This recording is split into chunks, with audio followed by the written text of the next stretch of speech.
Shrivasade.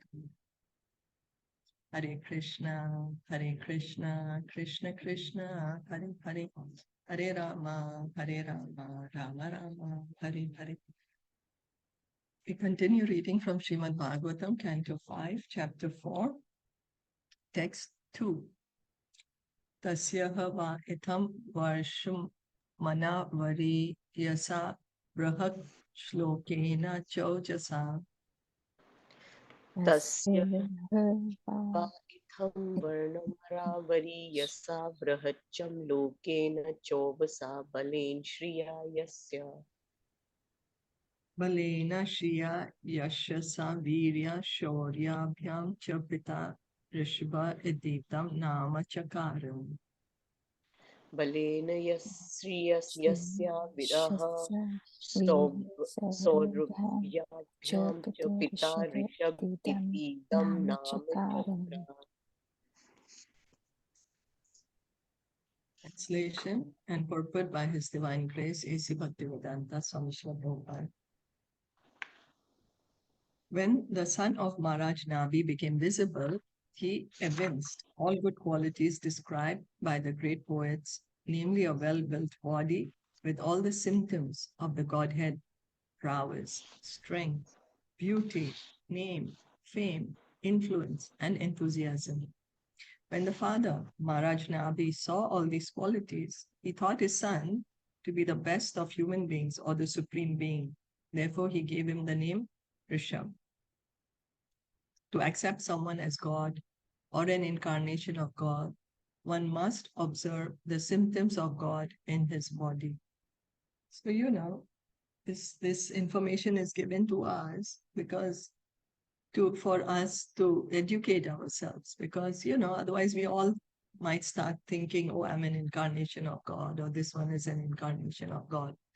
But how we can recognize there are specific symptoms which are mentioned in the scriptures, and the name of the incarnation is also mentioned in the scripture, in the revealed scriptures and the authorized scriptures, and his family, what he's going to do, what his name is going to be, everything is mentioned, just so that the innocent, the faith of the innocent can be remain intact. Nobody can be manipulated with that. So all the symptoms were found in the body of Maharaj Nabi's extraordinarily powerful son. His body was well structured, and he displayed all the transcendental qualities. He showed great influence, and he could control his mind and senses. Consequently, he was named Rishabh, which indicates he was the supreme living being.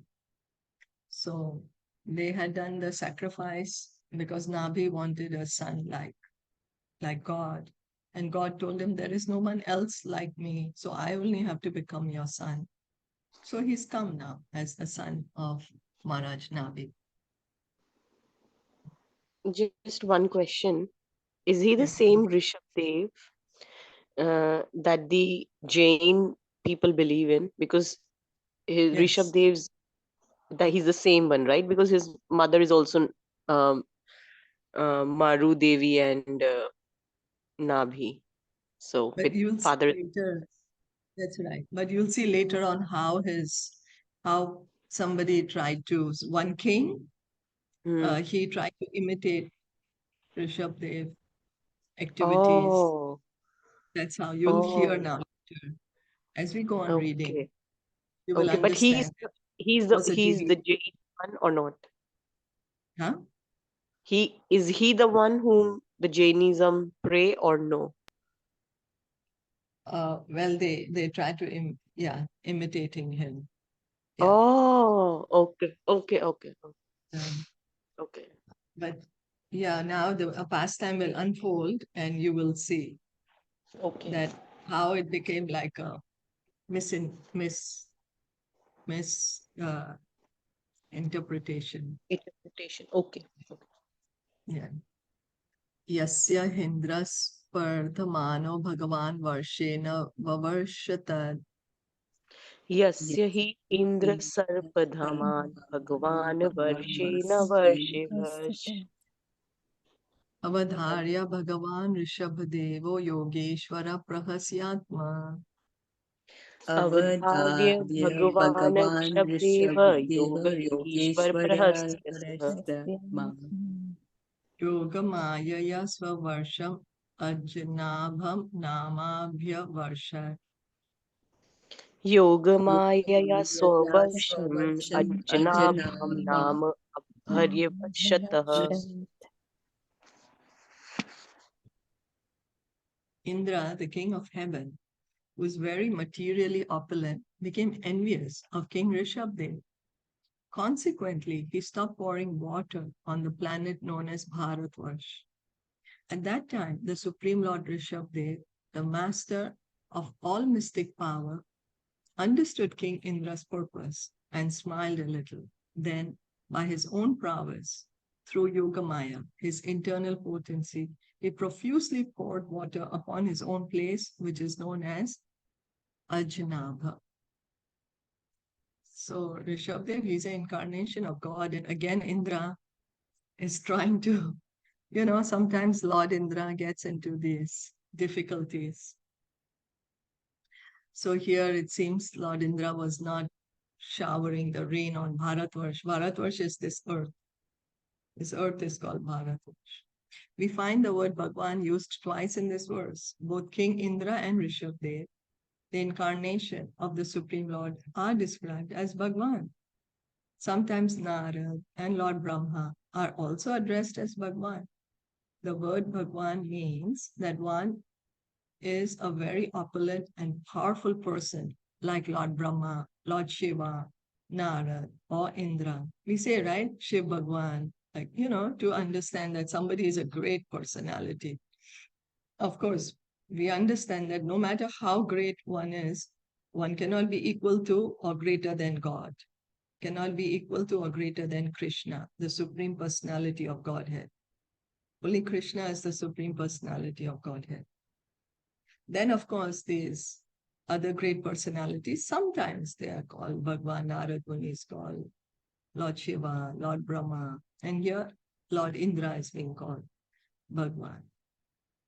They are all addressed as Bhagwan due to their extraordinary opulence. King Rishabdev is an incarnation of the Supreme Lord, and therefore he was the original Bhagwan. Yeah, Rishabdev, he's an incarnation of Krishna. Lord Vishnu himself said, okay, I'm going to come as your son. He told the priests of King Nabi, so he's come as King Rishabdev. So as we hear in the Bhagavatam verse, Canto 1, Chapter 3, text 28, Ete cha amsa kalapumsa, Krishnastu Bhagwan Swayam, that there are so many incarnations, so many expansions. But the original personality of Godhead is Krishna. Krishnastu Bhagwan Swayam. So consequently, he is described here as Yogeshwar, which indicates that he has the most powerful spiritual potency. In Bhagavad Gita, Krishna is also addressed as Yogeshwar, master of all mystics. Somebody may have some mystic power, but nobody can have more mystic power than Krishna. He's a master of all the mystics, of all the magic power. The spiritual potency is most powerful.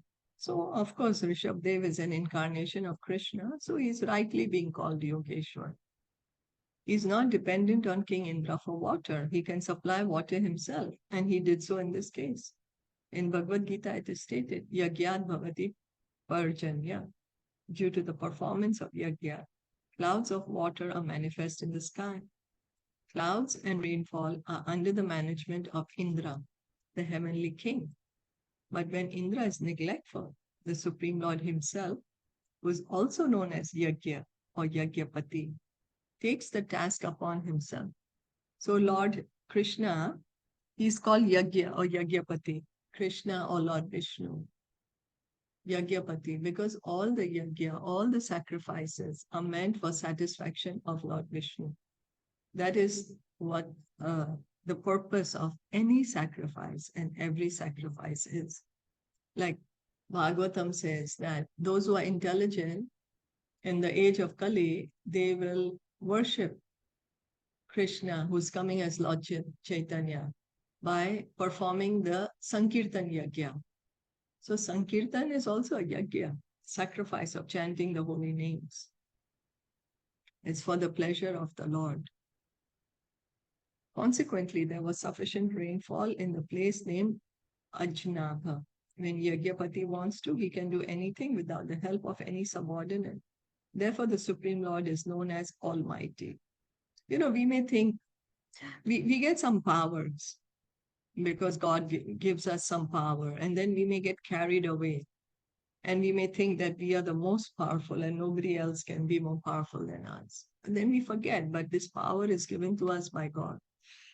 Just like, there are cabinet ministers, and then the cabinet ministers are given some power by the president or the prime minister. So here, Indra is also given the power to supply rain by Krishna. But now he's gotten carried away by it. And he's saying, okay, I'm going to stop this rainfall. But Rishabdev is saying, okay, I can create the rain myself. I don't need you in the first place anyways. In the age of Kali, there will eventually be a great scarcity of water, anavrishti, for the general populace due to ignorance, and the scarcity of yajnic ingredients will neglect to perform yajnas.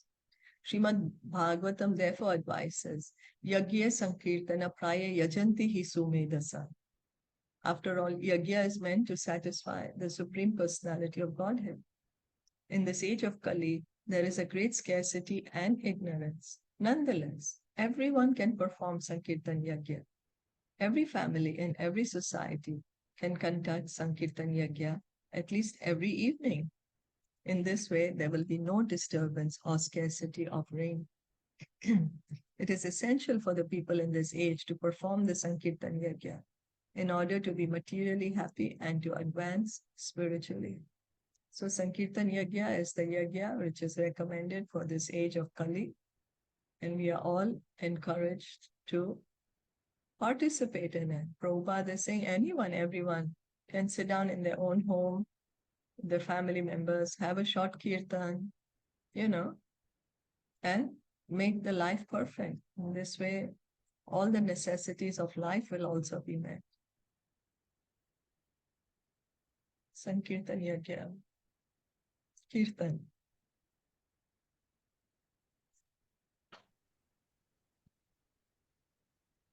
Nabhistu yathabhilashitam suprajastvam avarudhyati pramoda. Nabhitu yatha abhilashitam suprajastvam avaruddhaya ati pramodah. Vara vivalo gadaksharaya gira swairam grihita naraloka. Bharvihal gad gad aksharaya gira swaram grihit narlokah. Sadharmam bhagavantam purana purusham maya vilasita mate. Swadharmam bhagavantam purana purusham maya vilasit matihi. Vatsatateti sanu ragam upalalayan param nivritim upakataha. Vatsatat iti sa anuragam uplalayan param nirvatim upgatah. Due to getting a perfect son according to his desire, King Nabi was always overwhelmed with transcendental bliss and was very affectionate to his son. It was with ecstasy and a faltering voice that he addressed him. My dear son, my darling. This mentality was brought about by Yogamaya, whereby he accepted the Supreme Lord, the Supreme Father, as his own son.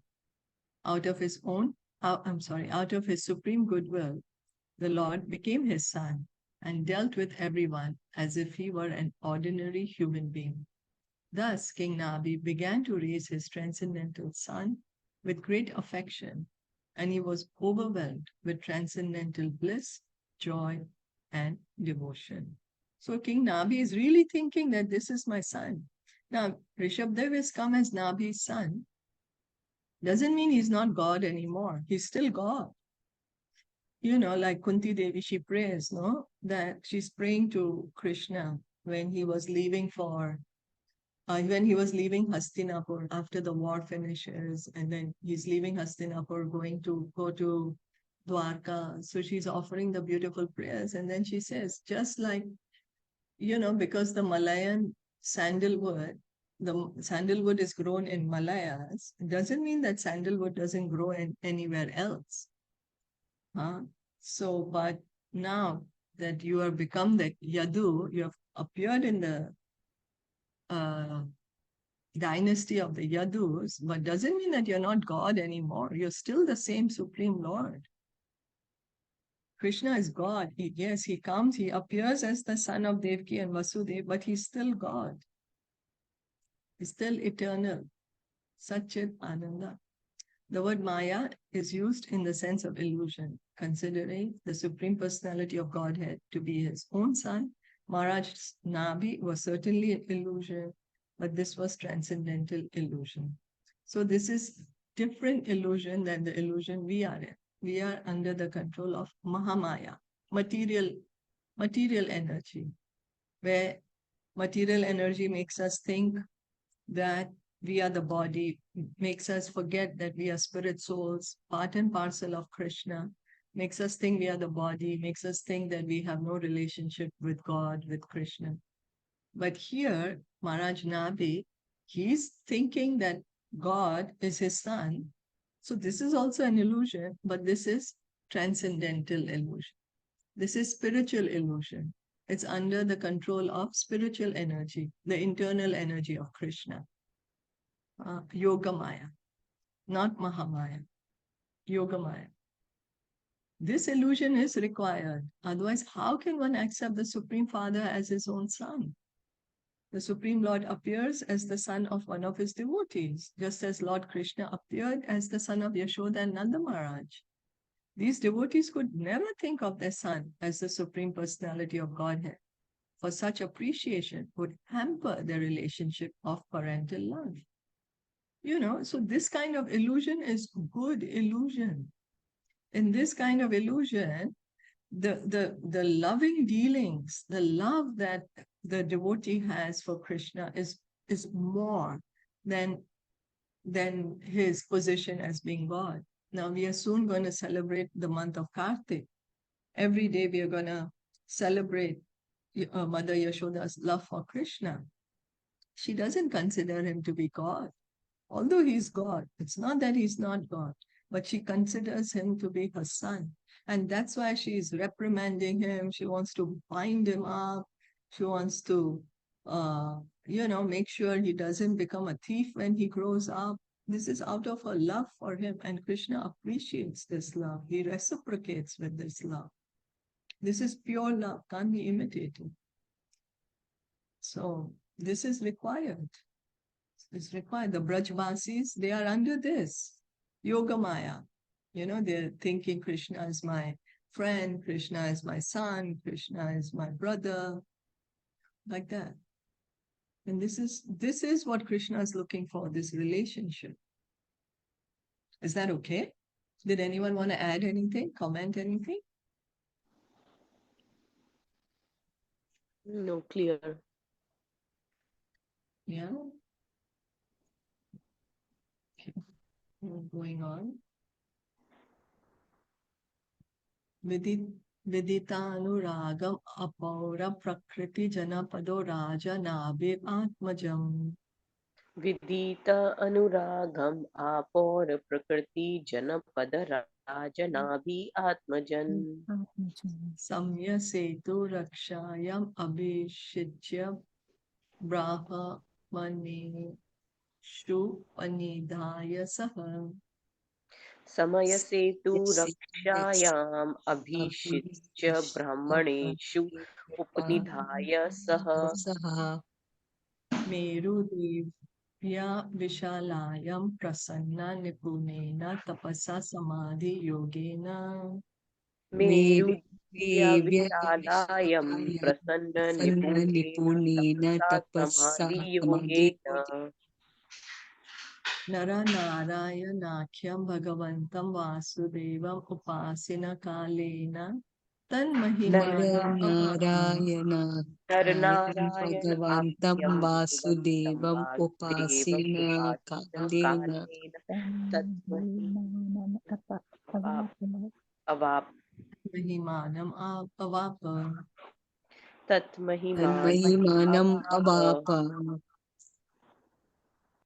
King Nabi understood that his son Rishabdev was very popular among the citizens and among government officers and ministers. Understanding the popularity of his son, Maharaj Nabi enthroned him as the emperor of the world to give protection to the general populace in terms of the Vedic religious system.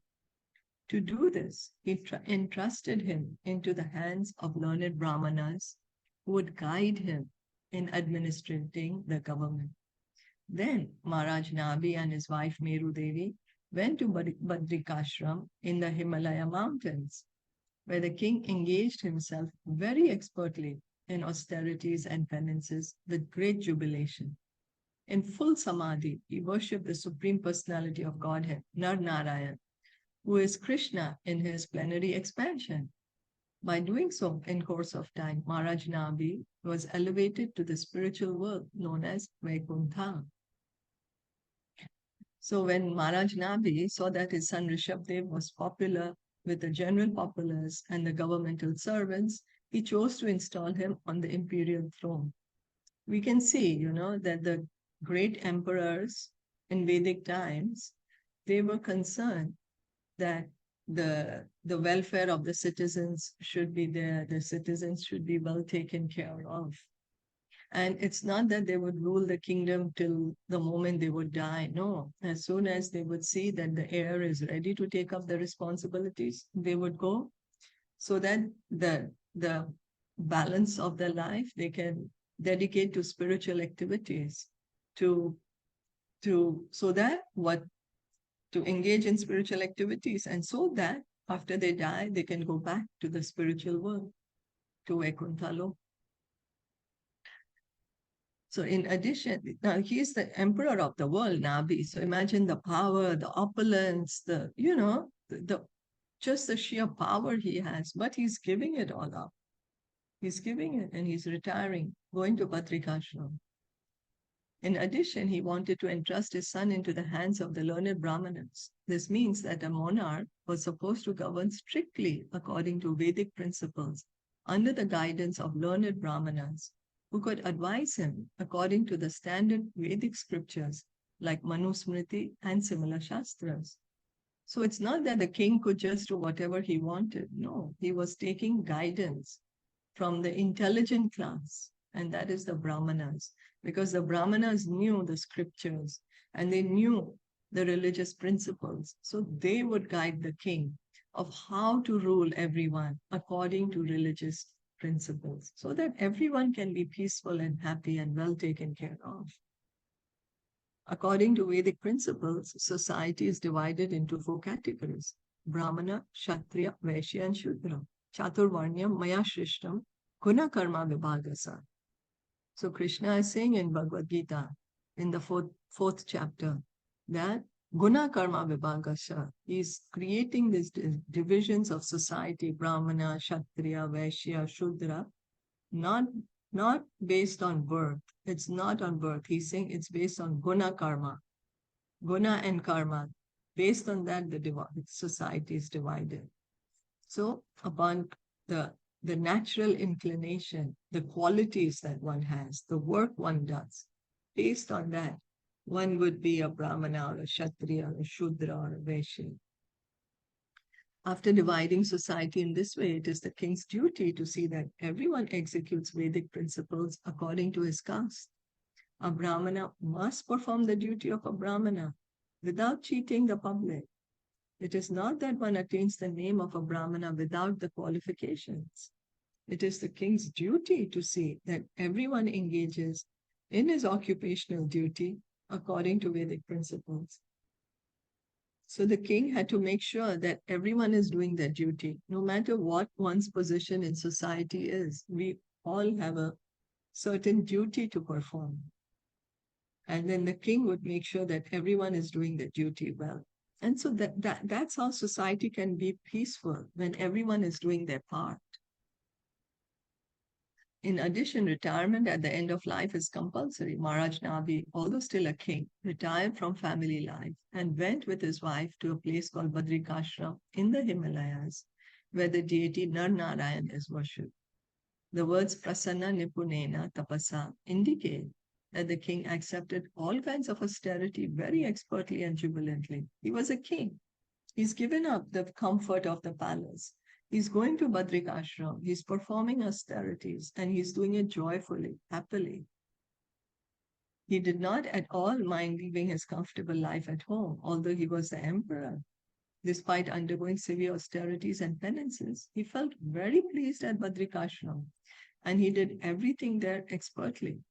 So he's showing it's not that we feel we'll be happy only when we are materially comfortable. No, when we engage in spiritual activities, that is what gives us real joy. In this way, being fully absorbed in Krishna consciousness, Samadhi Yoga, always thinking of Krishna, Vasudev, Maharaj Nabi attained success at the end of his life and was promoted to the spiritual world, Vaikuntha Yoga. So he retired. He made sure first, before retiring, he made sure that the planet is in safe hands, in proper hands of Lord Rishabdev.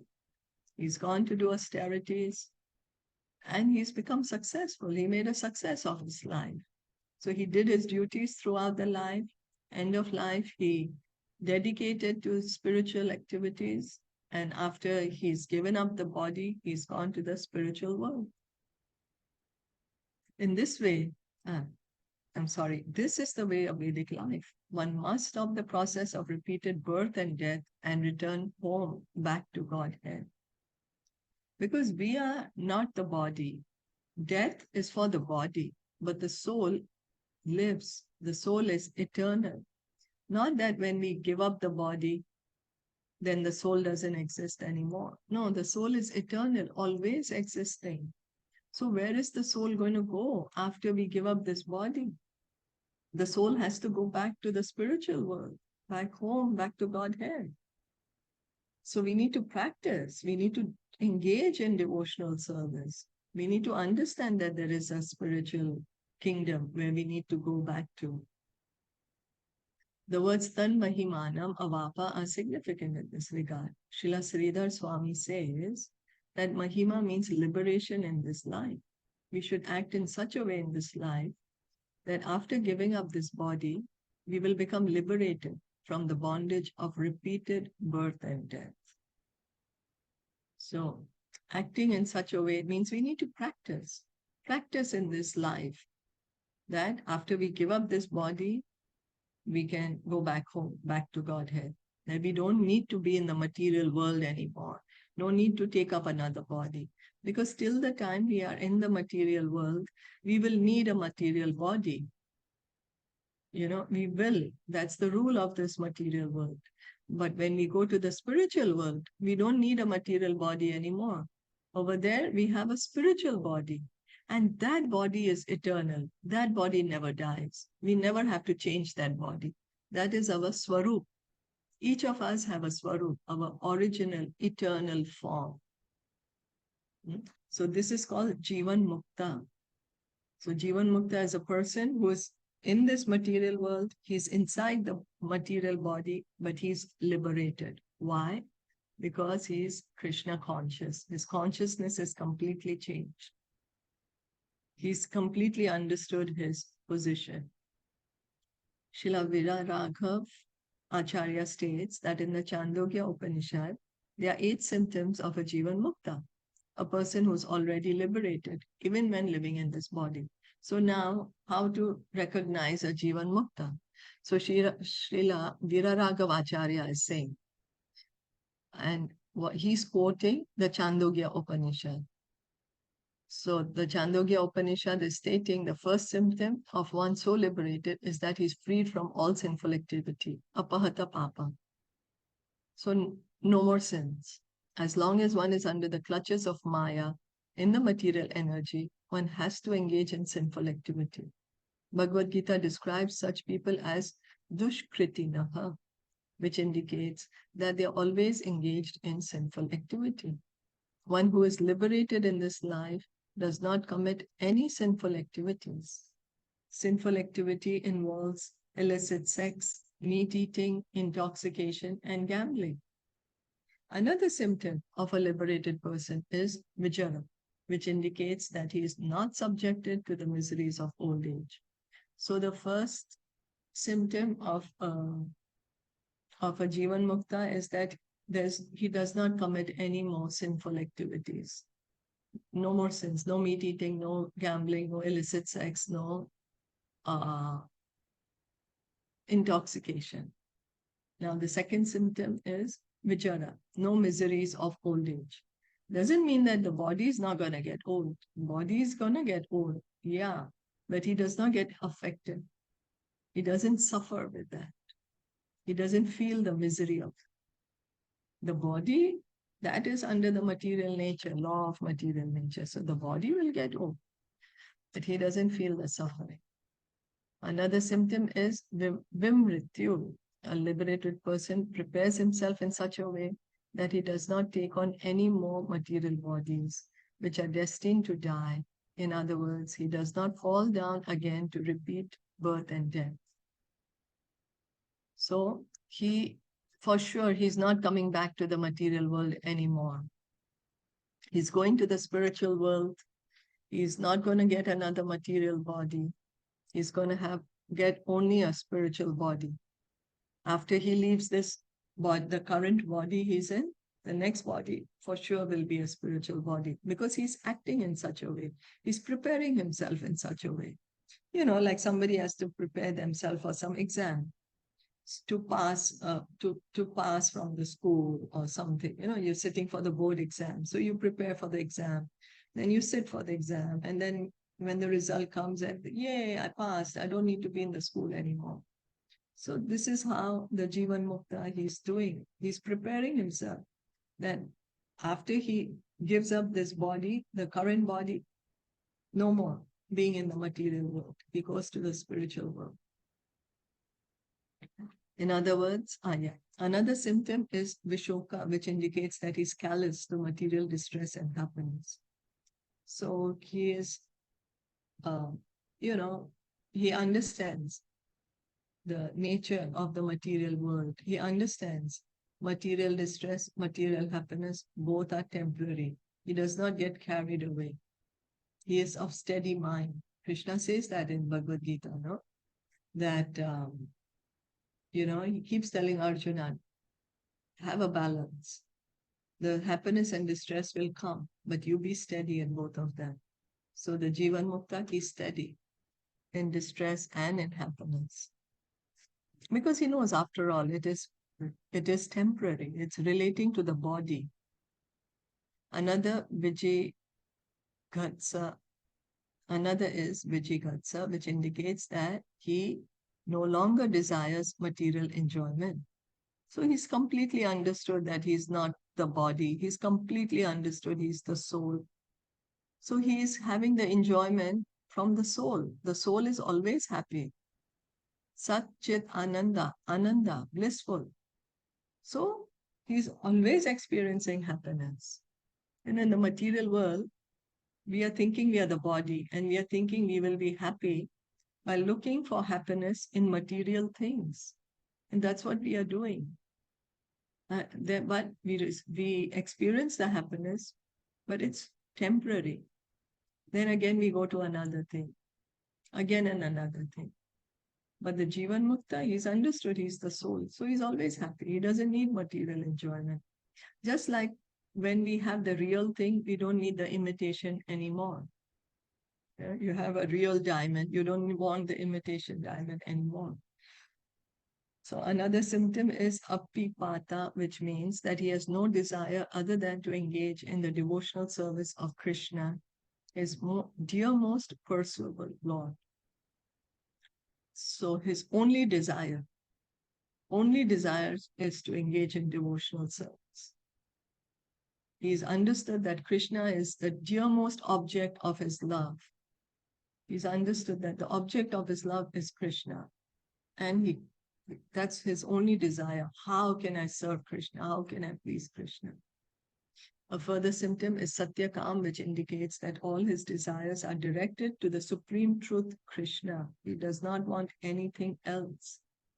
He is Satya Sankalp. Whatever he desires is fulfilled by the grace of Krishna. First of all, he does not desire anything for his material benefit.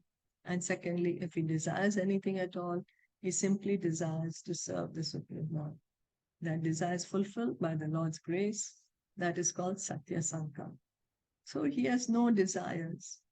He's satisfied, completely satisfied. His only desire, how can I please Krishna? And Krishna fulfills that desire of his. That's why it's called Satya Sankalp. Krishna is the supreme absolute truth.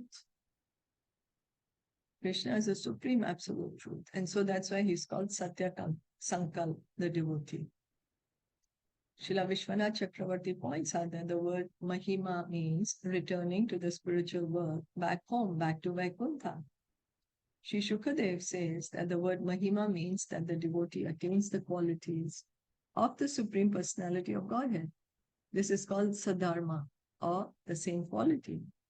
Just as Krishna is never born and never dies, his devotees who return to Godhead never die and never take birth within the material world. So getting the same quality as God, we are part and parcel of God. So we have God's qualities. We are part and parcel of Krishna. So we have Krishna's qualities. Just the quantity is completely different.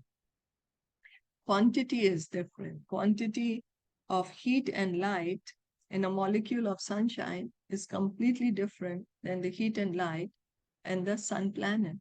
Similarly, we also have Krishna's qualities, but the quantity is different. We are minute, Krishna is unlimited. So when the devotee, when he goes back home, back to Godhead, back to the spiritual world, he has same quality as Krishna, Sat, Chit, Ananda. Krishna is never born, never dies. Similarly, the liberated soul, he never comes back to this material world of birth and death. He lives eternally in the spiritual world. So when you say Krishna is unlimited, then we may think, oh, unlimited means no form. No, unlimited means, yes, he has a form. Because he's unlimited, so he has a form too. You know, because if we say no, unlimited means no form, then we are putting a limit to that. We are putting a restriction. But Krishna is unlimited. So of course he has a form. Yeah. So the Jivan Mukta, he also gets the same quality as God, as Krishna. All the souls in the spiritual world, they are Sat-Chit Ananda. Krishna is Satchidananda. His devotees are Satchidananda. Actually, every soul is Satchidananda. This only we are thinking we are the body. We have forgotten that we are spirit soul. Any questions, comments?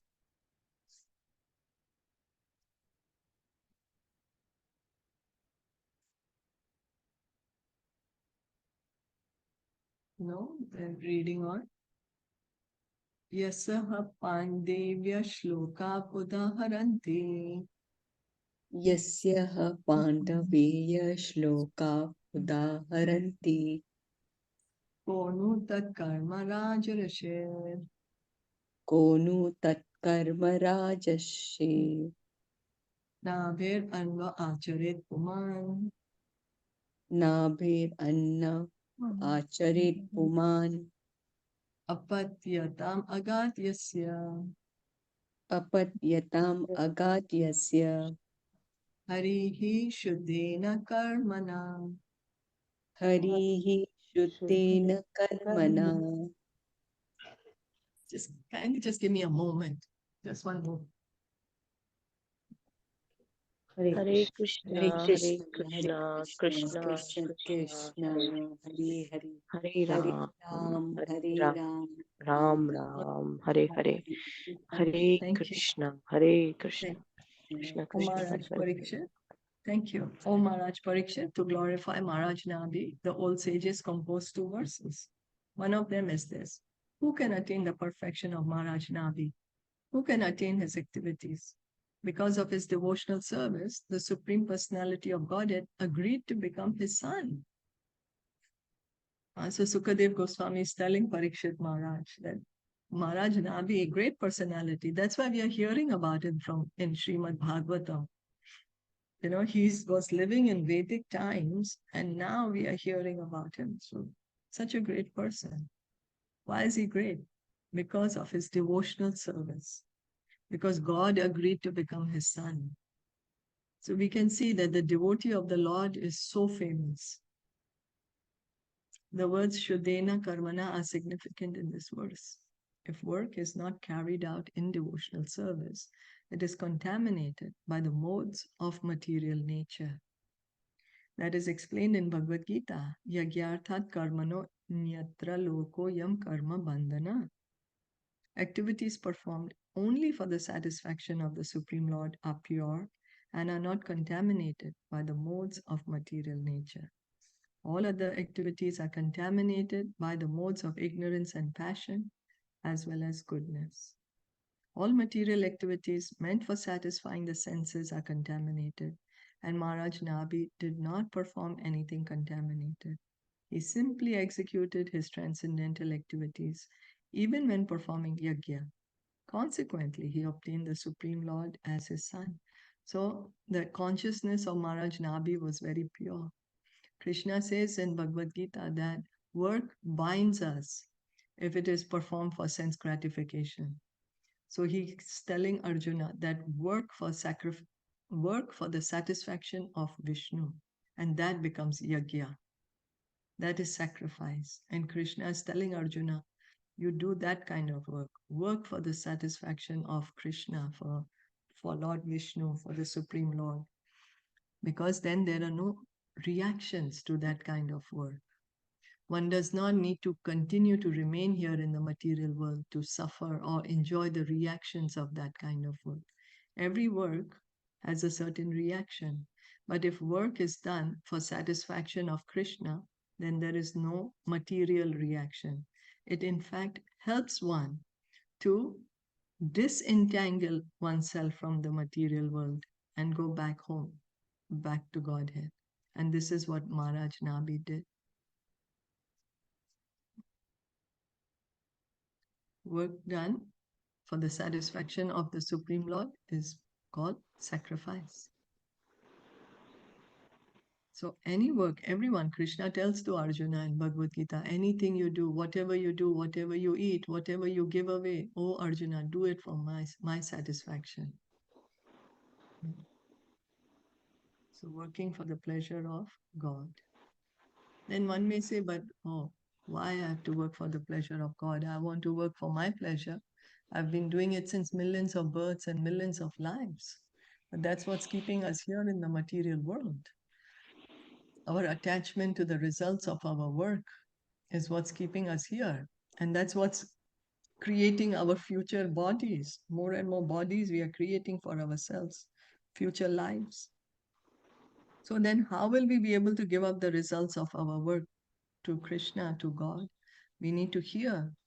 We need to hear regularly from Bhagavatam, Bhagavad Gita. We need to chant Hare Krishna, Krishna Krishna, Hare Hare, Hare Ram, Ram Ram, Hare Hare.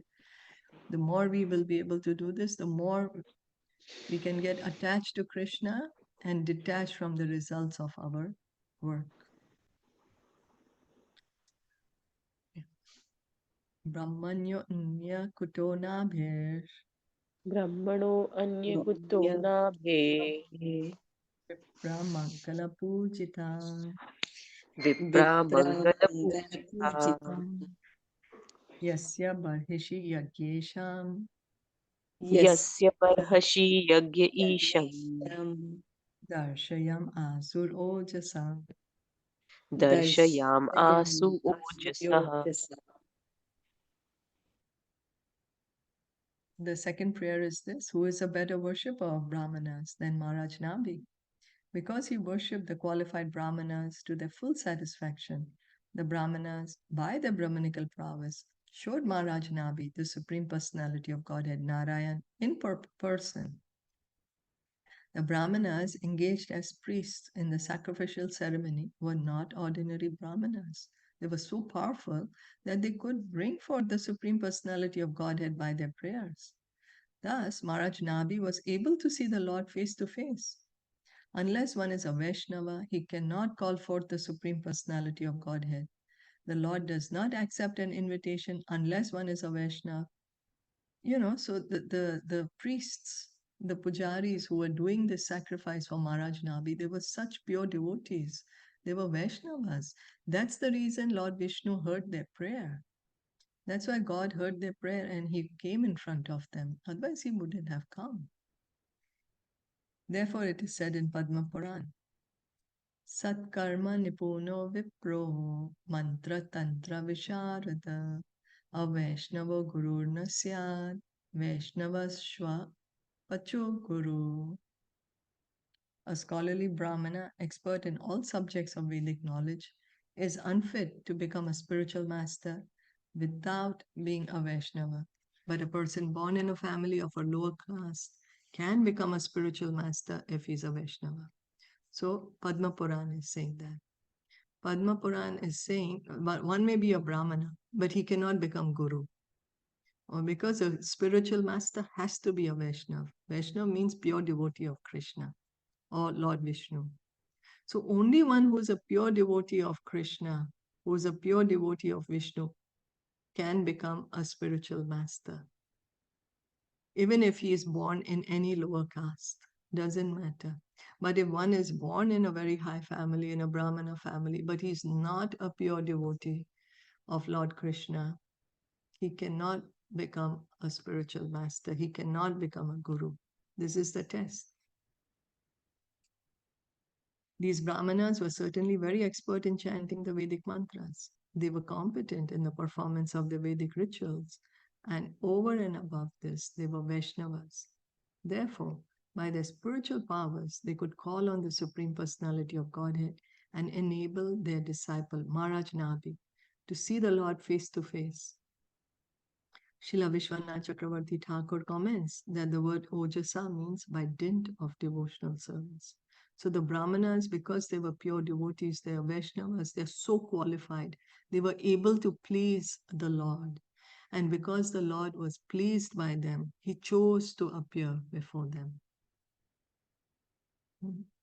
So that is the qualification.